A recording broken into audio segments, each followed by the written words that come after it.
Un business model décrit les principes selon lesquels une organisation crée, délivre et capture de la valeur. Vous voyez qu'on a cette notion de l'organisation, c'est-à-dire comment l'entreprise va s'organiser pour créer de la valeur, délivrer de la valeur et capturer de la valeur. Ce qu'on entend par capturer de la valeur, c'est-à-dire transformer cette proposition de valeur en du chiffre d'affaires potentiellement. On voit qu'on parle beaucoup de valeur. Derrière la notion de valeur, il y a toujours plusieurs notions. Il peut y avoir la valeur, bien entendu, la valeur financière, qui est la valeur qu'on utilise habituellement, mais vous avez également la valeur sociétale dont on a parlé tout à l'heure, mais vous avez éventuellement aussi une valeur stratégique. Vous avez des entreprises qui vont décider de créer de la valeur stratégique, c'est-à-dire une valeur qui est dénuée d'une certaine cohérence financière, mais parce que l'entreprise a besoin de créer cette valeur stratégique pour se pérenniser et pour être de plus en plus puissante sur son marché.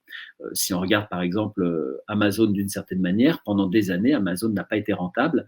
C'était pas une valeur financière qu'ils créaient, c'était une valeur stratégique. Leur objectif, c'était faire du chiffre d'affaires de manière à conquérir le marché et à devenir le plus grand distributeur du monde. Deuxième définition, le business model désigne le système d'action singulière et cohérente que déploie une entreprise pour mener une activité et créer de la valeur. Donc, on a toujours cette notion de création de valeur qui est importante. Ici, ce qui est important pour moi dans cette définition, c'est la notion de singulier et cohérent. C'est vrai que, alors pour ceux qui connaissent le business model, on verra un petit peu la notion de business model Canvas tout à l'heure, mais l'objectif d'un business model, c'est de mettre les actions singulières. Singulière, ça veut dire qu'il se distingue de la concurrence. Un business model, c'est quelque chose de spécifique qui doit forcément être spécifique à une entreprise, pas une activité, mais à une entreprise. Parce que c'est toute la cohérence de l'entreprise qui reposera sur la singularité de son modèle économique. Deux entreprises qui sont dans le même secteur d'activité n'ont a priori pas de raison d'avoir le même business model, ou en tout cas, pour moi, c'est un défaut de performance que d'avoir le même business model qu'une entreprise concurrente. Troisième élément, le business model est la description pour une entreprise des mécanismes lui permettant de créer de la valeur, toujours cette question de créer de la valeur, à travers la proposition de valeur faite au client. On verra cette notion de proposition de valeur qui est l'élément central du business model. Quelle est la promesse que fait l'entreprise à ses clients? Et le deuxième élément, c'est son architecture de valeur. Là, on reprend un élément qui est important, c'est la chaîne de valeur de porteur. En gros, c'est de se dire, dans l'entreprise, tout ce que fait l'entreprise doit être créateur de valeur. Pas forcément de la valeur financière, mais de la valeur sociétale éventuellement, de la valeur client. L'intérêt, c'est que rien ne doit être du gaspillage. C'est pour ça que le business model, par exemple, est assez influencé par la notion de toyotisme. C'est né dans les années 2010, le business model dans sa nouvelle version, très inspiré des mouvements Lean, du customer development, mais également de cette notion de lutter contre le gaspillage. En gros, ça revient à dire, ça ne sert à rien de faire quelque chose dans une entreprise si ce n'est pas pour créer de la valeur. Il faut absolument dans l'entreprise que toutes les ressources et les compétences de l'entreprise soient elles-mêmes créatrices de valeur, c'est-à-dire pas forcément, encore une fois, de la valeur financière, mais potentiellement de la valeur sociétale. Et bien entendu, l'objectif, ça va être de capter cette valeur pour la transformer en du profit, c'est-à-dire en un élément plus financier pour l'entreprise.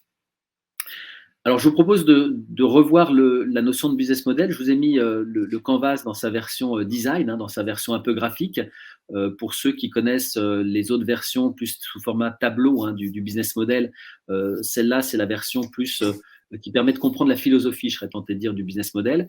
Et donc, le principe du Canvas business model d'Alex Osterwalder qui a été développé dans les années 2010. Guillaume, oui. Est-ce que je peux t'arrêter 2 minutes? Je voulais savoir parmi ceux qui sont connectés avec nous, qui connaît déjà le business model, soit de loin parce qu'il en a entendu parler, soit parce qu'il l'utilise dans ses pratiques.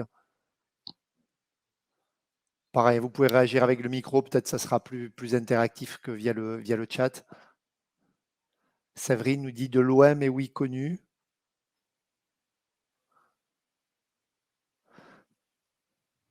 Pour les autres, vous avez des notions ou est-ce qu'on a la chance peut-être d'avoir un expert parmi nous? Connu, utilisé, très bien. Connu, utilisé, donc pour Marie-Dominique, parfait. Betty aussi, connu, utilisé. Super. D'accord. Donc, ça commence à se découvrir un petit peu. C'était pour te mettre un peu de pression, Guillaume. Comme déjà entendu parler, des experts. Donc, très bien, il y a des experts. C'est parfait. Alors, effectivement, il y a des experts. Moi, je sais que d'expérience sur le business model, beaucoup de gens ne l'utilisent pas forcément de la même manière. Moi, je suis très, très sélectif dans tout ce que je mets dans les blogs du business model parce que je considère que ce qui est important, c'est le côté singulier. C'est-à-dire qu'il faut qu'on se dise systématiquement, dès qu'on regarde un business model, il faut que ce soit des éléments singuliers. Par exemple, les ressources humaines ne sont pas forcément des ressources clés. il y a des éléments, il y a des entreprises où les ressources humaines sont interchangeables. Donc, pour moi, ce n'est pas une ressource clé. C'est véritablement quand la personne n'est pas interchangeable parce qu'elle est génératrice de valeur au niveau de la proposition de valeur qu'elle est indispensable à la réalisation du business model. Alors, pour ceux qui le connaissent bien, je vais peut-être redire certaines choses. Pour ceux qui le connaissent moins bien, qui ont quelques notions, on va essayer de le revoir assez rapidement, hein, parce qu'on n'a pas non plus beaucoup de temps. Et puis, l'intérêt, c'est que vous découvriez et puis ensuite que vous fassiez parfois votre propre idée ou bien que vous le découvriez d'une manière plus approfondie dans le cadre de la formation. Donc, le principe du business model, c'est que vous avez 4 dimensions. On présente l'entreprise sous 4 dimensions. La première dimension, c'est la dimension offre, proposition de valeur, c'est l'élément central, le petit cadeau qu'on a au milieu. La deuxième dimension, c'est la dimension de droite qu'on a ici, le petit 2. On appelle ça le client. Moi, je préfère considérer que c'est le mix marketing. C'est un peu le mix marketing de votre entreprise. La troisième dimension, qui pour moi est quasiment la plus importante par rapport à la première, c'est la dimension organisation, infrastructure, avec les compétences clés, les activités clés, les partenaires clés. Et la dernière dimension, c'est la dimension viabilité financière, avec d'un côté comment l'entreprise gagne de l'argent, la petite caisse enregistreuse, et d'un autre côté, alors ce n'est pas forcément quels sont les principaux coûts de l'entreprise, c'est quels sont les principaux coûts singuliers de l'entreprise, c'est-à-dire là où l'entreprise investit plus par rapport potentiellement à ses concurrents, parce que tout doit être en cohérence dans le business model. Alors en général, quand on présente un business model, on démarre toujours par la proposition de valeur, l'élément central. Quelle est la promesse que vous faites à vos clients ? La promesse que vous faites à vos clients. Par exemple, si on prend l'exemple d'Amazon, qui est un très bon exemple de compréhension du business model, Amazon, la promesse d'Amazon, ça va tenir en quelques mots. Parce que sinon, c'est des grandes phrases et ça devient très, très compliqué à comprendre. Quelques mots pour Amazon, c'est de savoir pourquoi les gens achètent sur Amazon. En gros, les gens achètent sur Amazon parce que Amazon, on trouve tout sur Amazon. Effectivement, plus de 200 millions de références, donc on trouve tout sur Amazon. Le deuxième élément, c'est que vous achetez en toute tranquillité. Tranquillité parce que le paiement est sécurisé. Tranquillité parce que s'il y a un problème dans la livraison, vous avez une hotline qui vous assure effectivement que vous aurez une réponse dans les 12 heures ou les 24 heures. Tranquillité parce que si le produit ne convient pas, vous pouvez le retourner. Tranquillité parce que si le produit n'arrive pas, vous serez remboursé, etc., etc. Donc, c'est un achat en toute tranquillité. On trouve tout, on achète en toute tranquillité. Et on va dire que le dernier élément, ça peut être à un prix moins cher, puisque comme vous avez une multitude de vendeurs qui vendent les mêmes produits à une multitude de clients, celui qui veut vendre a intérêt à s'aligner sur le prix le plus bas. Donc, ce sera la promesse d'Amazon. Vous voyez, ça tient en 3-4 mots, ce qu'on peut appeler des mantras. On trouve tout, en toute tranquillité et au prix le plus attractif. Et l'objectif du business model, c'est que toute l'organisation de votre entreprise, c'est-à-dire tout ce qui est autour, les blocs 2 et les blocs 3, vont permettre d'atteindre cette proposition de valeur et potentiellement de la renforcer. C'est-à-dire que tout ce que va faire, par exemple, Amazon, si jamais on prend le cas d'Amazon, doit être fait de manière à accentuer encore plus cette proposition de valeur. D'ailleurs, si vous regardez, par exemple, le petit cœur, on ne va pas décrire l'ensemble du business model, mais le petit cœur qui est ici, c'est-à-dire le lien affectif qu'entretient l'entreprise avec le client, ce qu'on appelle la relation client, mais je préfère parler de lien affectif. Au niveau d'Amazon, ça va être le service après-vente. Amazon a un service après-vente qui est très performant. Vous avez le moindre problème sur une commande, vous avez une réponse. Vous avez le Black Friday, toutes les animations qui sont faites, le programme Prime.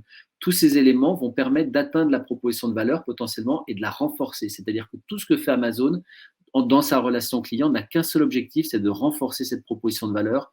On trouve tout sur Amazon en toute tranquillité et le moins cher possible. Si vous regardez un autre bloc d'Amazon, par exemple, on va prendre ici les ressources clés. Donc, les ressources clés, ce sont des éléments matériels, immatériels, financiers ou humains dont dispose Amazon. Pour moi, le principal élément d'Amazon, ça va être, les principaux, ça va être leur site, leur place de marché en tant que tel, leur algorithme également, leur nom, leur notoriété, c'est un élément clé qui permet à tout le monde d'aller sur le site, c'est-à-dire que vous cherchez quelque chose spontanément, vous allez sur Amazon. Donc, vous voyez que tous ces éléments viennent renforcer la proposition de valeur parce que si jamais vous allez sur Amazon parce que c'est connu, ça veut dire qu'il y a beaucoup de trafic sur Amazon. S'il y a beaucoup de trafic, il y a beaucoup de gens qui voudront vendre sur Amazon. Et s'il y a beaucoup de gens qui voudront vendre sur Amazon, il y aura beaucoup de références. En fait, tout ce que fait Amazon n'a qu'un seul objectif, potentiellement, c'est de renforcer l'élément central qui est sa proposition de valeur. Au niveau des activités clés d'Amazon, par exemple, ça peut être la logistique. Vous voyez que la logistique va renforcer. Amazon dépense beaucoup en logistique. Pourquoi ? Tout simplement pour renforcer la promesse qu'ils font aux clients. Et puis, il y a deux autres éléments qui sont importants, à mon avis, dans les activités clés d'Amazon. C'est d'une part le référencement. Amazon dépense beaucoup d'argent pour être très bien référencé. Pourquoi? Tout simplement parce que mieux ils seront référencés, plus il y aura de trafic sur le site. Plus il y a de trafic sur le site, plus il y a de gens qui veulent vendre, et plus il y a de gens qui veulent vendre, plus il y a de produits. Et puis le dernier élément, peut-être dans les éléments clés d'Amazon, aujourd'hui, hein, c'est le marketing. Alors c'est assez étonnant parce que pendant des années, Amazon n'a pas marketé. Amazon market maintenant, donc bientôt, si ça se trouve, dans la proposition de valeur. Alors ils marketent pas n'importe comment, hein. Ils marketent, pardon, avec une dimension RSE, c'est-à-dire qu'ils expliquent que le cariste qui avait 50 ans, qui était au chômage, il a été embauché par Amazon et grâce à ça, il s'est réintégré, etc. Et maintenant, il a une vie sociale, etc., etc. Amazon essaye à travers son marketing de se racheter d'une certaine manière une bonne conduite au niveau de la gouvernance, la transparence, hein, la fiscalité, et au niveau de c'est une entreprise inclusive qui accepte tout le monde et toutes les différences, et c'était ce sur quoi ils étaient pas mal attaqués. Et puis Amazon prône aussi le Made in France, par exemple, le circuit court, donc vous voyez de plus en plus de publicités qui sont là-dessus.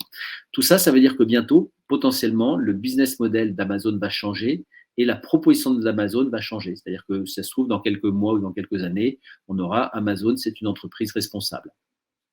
Pourquoi? Parce que le business model doit être sans cesse réinventé. À titre anecdotique ou pas, hein, Amazon est en train de changer toute sa flotte aux États-Unis pour acheter que des camions électriques, par exemple. Donc, vous voyez, quand ils sont en train de rentrer dans cette dimension, et le modèle économique, vous voyez, innover à travers son modèle économique, on le retrouve à travers notamment ces éléments-là. Bon, dernier élément important, ça va être les partenaires clés. Les partenaires clés, c'est des gens, des entreprises avec lesquelles vous travaillez qui vous permettent d'atteindre votre proposition de valeur, votre promesse. Tout ce qui est la chaîne logistique, hein, tous les sous-traitants logistiques d'Amazon sont des partenaires clés. Amazon Web Services, hein, une des filiales d'Amazon qui assure le stockage de données dans le nuage informatique en toute sécurité, est également un partenaire clé. Et vous voyez bien que ces partenaires viennent aussi renforcer la proposition de valeur actuelle d'Amazon, c'est-à-dire acheter en toute tranquillité, puisque si vos données sont sécurisées, il n'y a pas de souci. Si la livraison se passe bien, il n'y a pas de souci. Vous voyez qu'on est sur un business model vertueux. Alors, vous voyez l'approche du business model, en fait, c'est pour ça que je dis il faut mettre les actions singulières et cohérentes parce qu'il n'y a pas de place pour le superflu. Le business model, c'est véritablement tout ce que fait l'entreprise doit permettre de renforcer, d'atteindre et de renforcer potentiellement la proposition de valeur. Et on a vu que le business model est quelque chose d'évolutif. Alors, dans la présentation, j'ai choisi cette présentation juste parce que c'est comme un puzzle. Tous les éléments, tous les blocs de l'entreprise, les 9 blocs de l'entreprise s'imbriquent de manière à être signe de performance. C'est véritablement ça qui a été recherché par Alex Osterwalder quand il a travaillé sur cette représentation design du business model. Et le business model, c'est aussi un outil dynamique puisque vous allez challenger votre business model de manière à sans cesse le réinventer, le restructurer et faire en sorte qu'il soit le plus performant possible.